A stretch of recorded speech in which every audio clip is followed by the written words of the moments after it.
Welcome to Explain, a series of health education programs published by the Patient Education Institute, the leading provider of interactive health education. This video includes general medical information and does not replace the medical advice of your doctor or healthcare provider. If you have questions pertaining to your medical condition, ask your doctor or healthcare provider. Yeast infections. Introduction. Yeast is a type of fungus. Yeast infections can be caused by many different varieties of fungus. The most common fungus that causes a yeast infection is called candida. Yeast infections can affect many different parts of the body. These include the mouth, esophagus, vagina, and skin. Yeast infections can even affect the bloodstream. This program will help you understand yeast infections, including the different types of yeast infections. It also discusses symptoms, causes, and treatment of yeast infections. Yeast infections.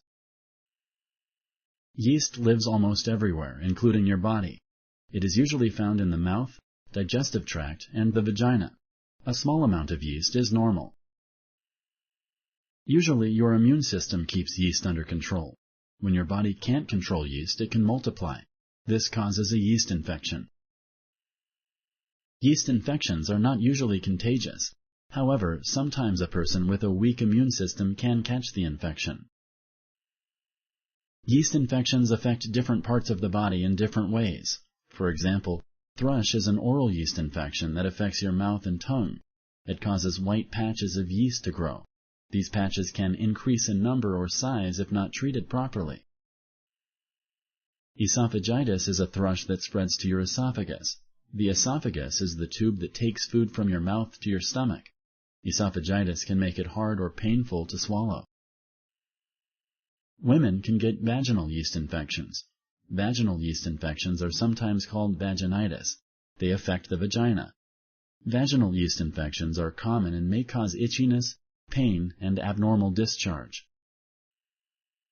Yeast infections of the skin cause itching and rashes. These infections can happen on any part of the skin, but often begin in warm, moist areas like the armpits. Diaper rash in infants is most commonly caused by yeast. In adults, yeast infections in the groin areas, known as jock itch, and in the feet, known as athlete's foot, are very common. Yeast infections in your bloodstream can be life-threatening. These infections are mostly found in people with very weak immune systems. Symptoms.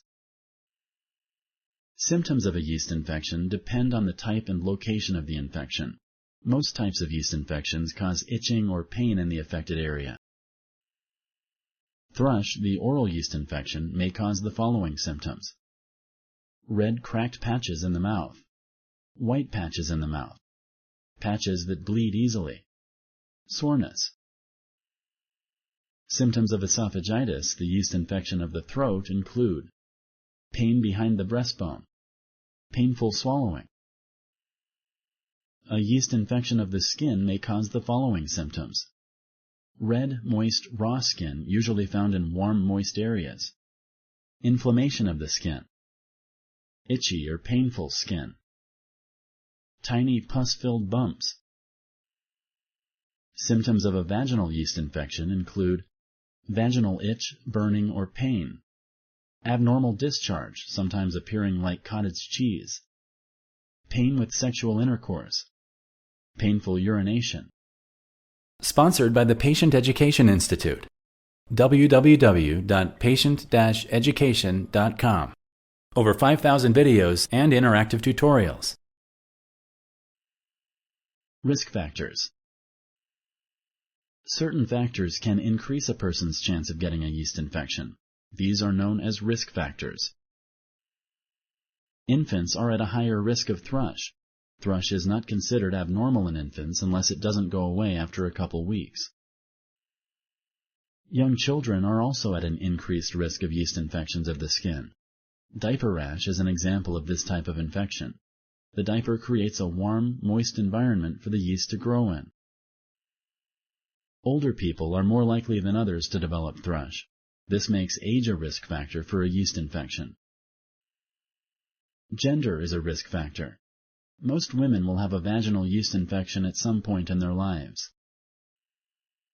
Obesity is another risk factor for yeast infections. People who are obese may have extra folds of skin in which yeast can grow. Yeast infections are also common in people who are pregnant, have diabetes, have HIV or other immunodeficiency disorders, take certain cancer drugs or steroids, use antibiotics or birth control pills. Other factors that may increase a person's risk of a yeast infection include hormonal changes, illness, lack of sleep, poor eating habits, stress. Diagnosis.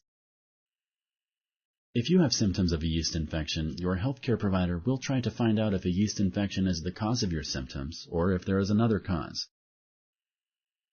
Your healthcare provider will ask about your symptoms and perform a physical exam. In most cases, a yeast infection can be diagnosed by looking at the infected area. Scrapings or samples of the infected area can also help confirm a diagnosis. Samples can be cultured or examined under a microscope to determine if a yeast infection is the cause.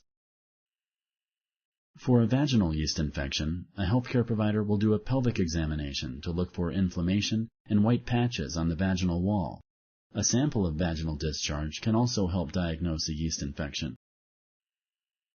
Your healthcare provider may also choose other tests if a yeast infection doesn't go away or returns frequently.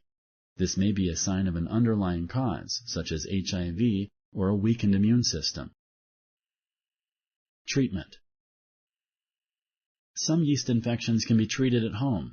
However, you should talk to your healthcare provider if your symptoms do not improve or go away after trying home treatment. Thrush treatment may include antifungal mouthwash or lozenges. Thrush in infants is considered common and usually goes away on its own. Good hygiene is key in treating yeast infections of the skin. Try to keep the area dry and open to the air. Weight loss can also help if the yeast infection is caused by obesity. Antifungal medication eliminates yeast infections in most people. Creams or ointments are available for infection of the mouth, skin, or vagina. Sometimes medications must be taken by mouth for severe infections. Medications are available both over the counter and by prescription. Diabetics with a yeast infection should make sure their blood sugar is under control. This can help clear the infection and prevent future infections. Yeast infections may return. Repeat vaginal or skin yeast infections are common. Talk to your healthcare provider if your infection returns. Most yeast infections are easily treated. However, a yeast infection may be life-threatening in people with a weak immune system. A weak immune system may make treatment more difficult. Treatment of yeast infections in the blood may require weeks of IV antifungal medications. This type of infection can be life-threatening. If you like this video, please like and share. For similar videos, subscribe to our channel. Summary. Yeast infections are caused by fungi. Candida is one of the most common fungi involved with these infections. Yeast infections are very common. They can affect many different parts of the body. These include the mouth, esophagus, vagina, skin, and even the bloodstream. Yeast infections affect different parts of the body in different ways. Some types of yeast infections can be treated at home. Other types of yeast infections go away on their own. You should talk to your healthcare provider if your symptoms don't improve or go away after trying home treatment. Also talk to your healthcare provider if your infection returns. A yeast infection may be life-threatening in people with a weak immune system. A weak immune system may make treatment more difficult. However, most yeast infections are easily treated. Thank you for using Explain.